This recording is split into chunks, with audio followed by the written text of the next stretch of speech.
I was born in Calcutta, India, and when I was 15 months old, I was adopted by my mom, Seal. She raised me as a single mom, but when I was 5, we moved in with my grandmother. So for the next 13 years, I lived in a house with 3 generations of women all under one roof. It was really fun, but really challenging all at once. But I was able to learn so many things and get a totally different perspective on life than some of my other friends.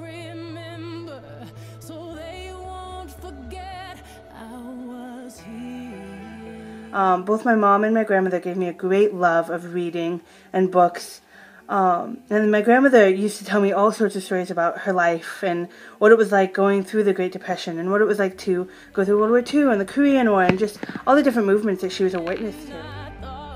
It was really fun to listen, and it made me really want to learn more about history, and so I got into historical fiction and things like that, and just really delved into the world, I feel like, because she gave me a connection to the past. Then that was the underlying reason for teaching. I had a lot of teachers growing up, some good, some not so great.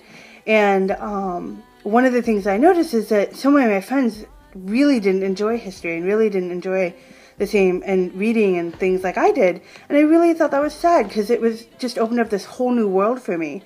So I wanted to teach because I wanted to be able to give students this world that I had and just show them that there was so much more to history and to reading than boring dates and having to work through, and that reading could be amazing if you just took the time and the effort.